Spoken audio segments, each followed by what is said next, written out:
In 1800, Washington, D.C. was a joke. Foreign diplomats assigned here begged to be sent somewhere else. The streets were mud. The Capitol was unfinished. Pigs roamed freely near the president's house. A British diplomat called it a city of magnificent distances, meaning there was nothing between the distances. One congressman described arriving and being unable to find the city at all. Yet within 100 years, this swamp on the Potomac would become the seat of the most powerful republic the world had ever seen. The command center of a nation tearing itself apart and then stitching itself back together. The place where slavery was debated in marble halls while enslaved people were sold in the streets outside. This is Washington, D.C. in the 1800s, the city that was never supposed to work, but it did in ways you've never seen. Subscribe and see the history they tried to hide. Washington, D.C. was chosen as the capital for one reason: compromise. Northern states wanted Philadelphia. Southern states wanted something closer to home. So they split the difference: a diamond-shaped patch of swamp and tobacco fields on the Potomac River. A French engineer named Pierre Charles L'Enfant drew a plan designed to rival Versailles. Grand diagonal boulevards, a capitol on the highest hill, a president's house at the other end of a great avenue. What was actually built was something else entirely. Abigail Adams, arriving as the First Lady to occupy the White House in 1800, hung her laundry in the unfinished East Room. She wrote to her daughter that the house was habitable, and that was the most she could say for it. Among the roughly 8,000 people who lived here, more than 3,000 were enslaved men and women who built this city and received nothing for it. Here is the thing about Washington, D.C. in the 1800s that most people don't know. This city, the capital of a republic that declared all men created equal, was simultaneously one of the largest slave trading centers in North America. The slave pens of Franklin and Armfield, the biggest slave trading firm in the country, operated on Duke Street in nearby Alexandria, visible from the Potomac. Coffles of enslaved people, chained together, were marched through the city's streets to be sold further south. This happened in view of the Capitol building. Solomon Northup, a free black man from New York, was kidnapped in Washington, D.C. in 1841, drugged at a dinner, and woke up in chains in a slave pen 3 blocks from the Capitol. He spent 12 years enslaved in Louisiana before being freed. His memoir, 12 Years a Slave, described the moment he realized where he was. He wrote, "I was in the city of Washington, the seat of government, the boasted land of freedom. Yet I was a slave." Slavery was abolished in D.C. in April 1862, 9 months before Lincoln's Emancipation Proclamation. The 3,100 enslaved people freed in the city received nothing. Their former owners received $300 per person in compensation. But before any of that, before the debates, before the proclamation, before the reckoning, Washington, D.C. burned. On the night of August 24, 1814, British troops marched into Washington, D.C. and set it on fire. President James Madison had already fled. His wife Dolly stayed long enough to supervise the removal of a full-length portrait of George Washington from the White House wall, cutting it from its frame with a penknife to prevent it from being captured, before escaping by carriage. The British soldiers sat down to eat the dinner that had been prepared for Madison's cabinet. Then they torched everything: the White House, the Capitol, the Treasury, the bridges, the Naval Yard. The flames were visible 40 miles away in Baltimore. What saved the city was a hurricane.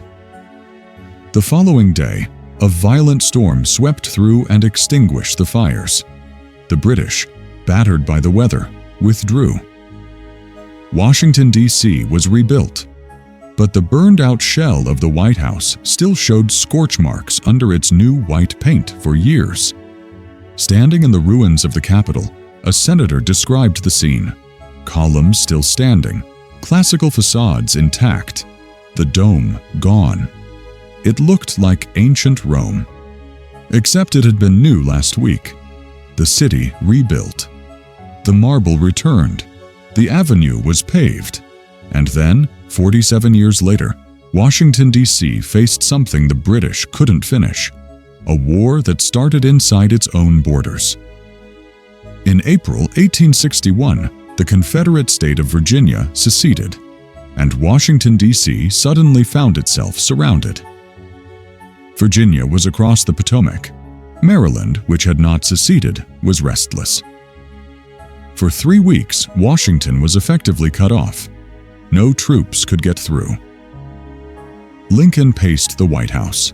Telegraph lines went silent. Then the troops came, and they kept coming.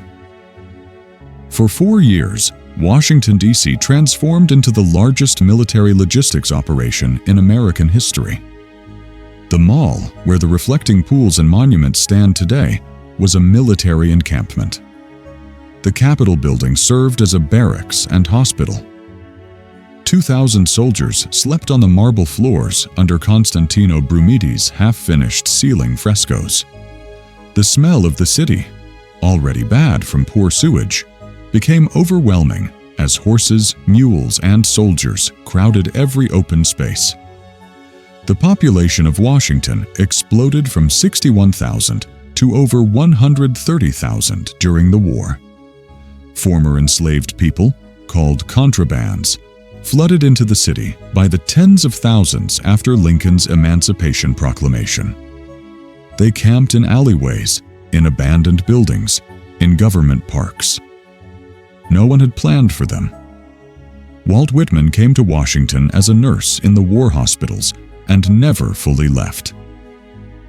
He wrote about the city obsessively, the wagons of wounded arriving at night, the men dying in the patent office building surrounded by glass cases of model inventions, the president walking alone through the corridors of power looking older every month.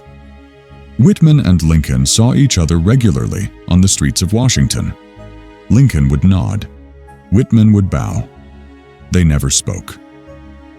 Lincoln was shot on April 14, 1865.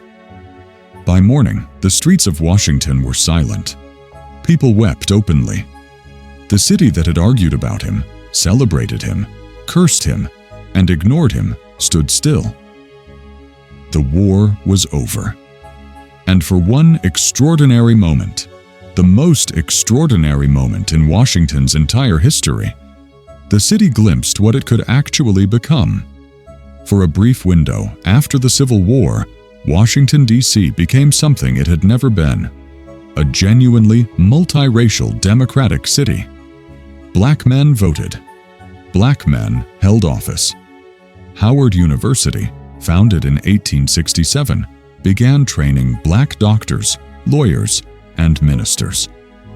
Frederick Douglass moved permanently to Washington, settling into a mansion called Cedar Hill across the river in Anacostia, once a place where he could have been legally sold, now his home by choice. Then came Alexander "Boss" Shepard. Shepard was appointed governor of the D.C. Territory in 1873, and he did something almost no politician in American history has managed. He kept every promise he made.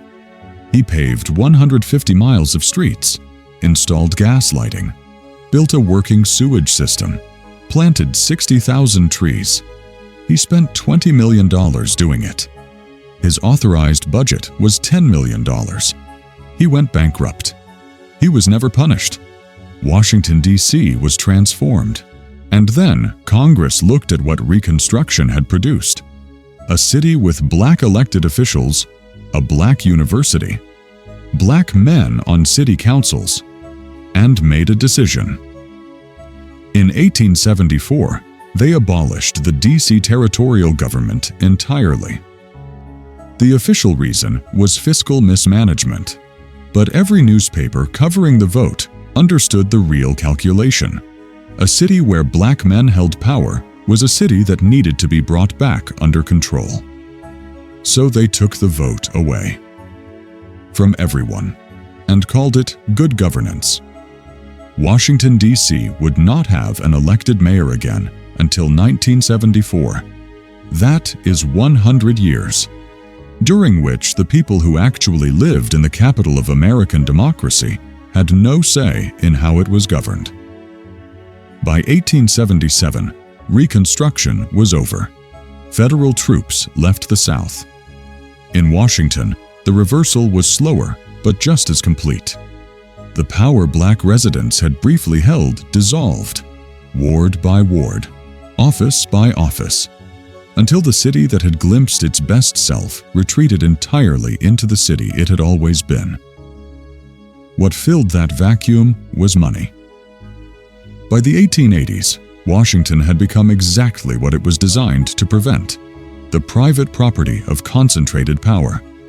The senators arriving from the robber baron states, Ohio, New York, Pennsylvania, lived like kings. DuPont Circle became Millionaire's Row. Mansions with 40 rooms stood on streets that had been cow pastures 20 years earlier. And the deals that couldn't be made in the Senate chamber were made 2 blocks away at the Willard Hotel, where men with money waited in the lobby for men with votes, and the exchange happened with the calm efficiency of any other market. President Ulysses Grant complained about them constantly. He called them lobbyists to their faces. He did almost nothing to stop them. Standing in the Willard's lobby, you would have heard every dialect of American speech. New England senators, Southern Democrats returned to reclaim their seats, immigrant ward bosses from the North. You would have smelled cigar smoke, bourbon, and ambition. Behind those mansions, literally, in the alleys running between the grand avenues, Black Washington built something the men in the Willard Hotel never knew existed. Churches, schools, jazz clubs before jazz had a name. A community of formidable richness operating in near total invisibility, 20 feet from the corridors of power that had just voted itself permission to ignore them. 2 cities, same blocks, no overlap. No single object captures the century better than the monument that was supposed to define it. Construction on the Washington Monument began in 1848. By 1854, it reached 156 feet and stopped. The Know-Nothing Party seized the project, did nothing with it for 3 years, and ran out of money. It sat unfinished for 22 years, a stump on the mall surrounded by a slaughterhouse and cattle pens. Cows grazed in its shadow while the city argued about what it was supposed to be. Look closely at the Washington Monument. There is a faint color change about a third of the way up. Different marble, different quarry. That line is a 22-year scar that no one ever bothered to hide. It stands there today, 2 different colors of stone. Half finished, just like the country it represents. History isn't what you were taught. Subscribe and see what was buried next. If there's a city, an era, or a buried history you want to see reconstructed next, leave it in the comments.